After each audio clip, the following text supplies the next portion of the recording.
Hey, it's Courier Girl. I want to talk about working for a small local courier company or agent versus working for a larger regional or national company. What are the pros and cons? And we're going to assume that this is an independent contractor gig either way. They're contracting with you as an independent to do routes or on demand or whatever it is that they need done in the courier world. So, what what are the pros and cons? All right, I've done work for both local agent type companies and larger regional and even national companies. So let's do the big ones first. The nice thing about a national company is that it has a lot of structure, a lot of employees. They generally have good training, they have apps which make it easy to do your job, and they usually have good support. Not always, but usually. I really like that about the national companies. The other thing is that once you're in and you have a good rapport with them, if you want to move anywhere else that they have an office, it's going to be easy to get a job. So let's say that I'm in Cincinnati and let's say, oh, you know what? I really want to move to Phoenix. Um, I can just contact the national company and I can say, hey, what have you got for me out in Phoenix that I can, because I really want to relocate. And they're very supportive about that. Um, it's pretty easy and it's nice to go to a new city and have a job lined up already, right? So there's that. The downside of them is they don't care about the individual drivers as much. Like your local office might, but the company overall, you're kind of just a number. And if somebody gives them flack or there's a problem, they'll just replace you. It's not as big of a deal to them. They're probably hiring and firing or drivers all the time, or drivers are coming on board and quitting all the time. It astounds me the amount of turnover I see in some of the companies that I've run with. Like, there was a company that I was with for a couple months, and all of a sudden I was like an old timer. I'm like, I've only been here 2 months. And they're like, yeah, but we have people stay a week and leave, so you've stuck it out. That's a big deal. So, the other thing about the national companies is sometimes they don't pay as well.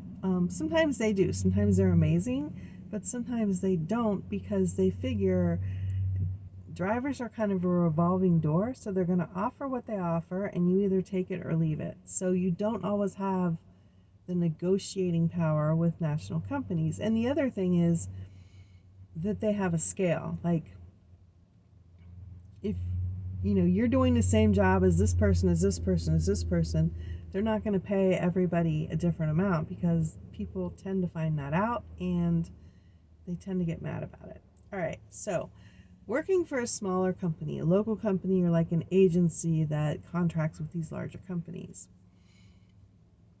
For one thing, it's usually smaller and more personal. If you're a good driver and you're really valuable to them, they're going to work hard to keep you happy. They're going to give you better choices of routes. Like, you may get first dibs on something really good that comes out.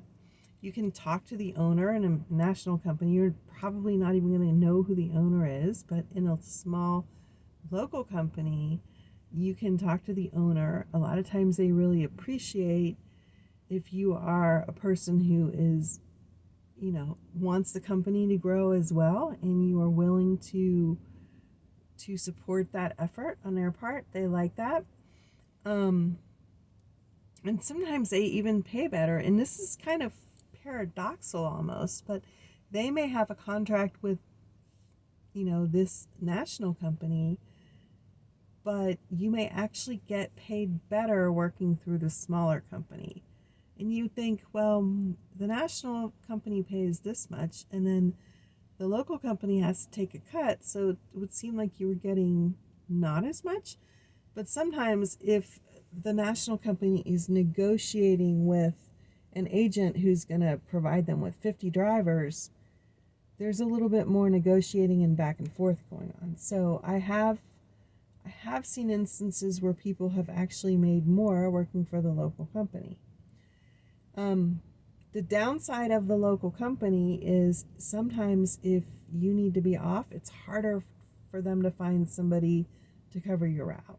And if you're off too much, the owner's probably not going to be happy with you because it may be the owner having to cover the route if they can't find anybody else. So that is the downside of a small company. And the other thing is if they don't have enough contracts, if they don't have enough business coming in and they have too many drivers, you are more likely to not have as much work. So pros and cons of both sides of the courier world, both sides of the company. Now, as an independent, would I try to go out and get my own contracts? No, because I want to drive, I want to pick up, I want to deliver. I don't want all of the hassles and headaches that goes with being an agent or a courier company. Plus, who's going to cover for me if I can't do it? What if my van breaks down? What if I get sick? Who's going to cover that? As an independent, that's why we work with companies, because that's their problem, not ours.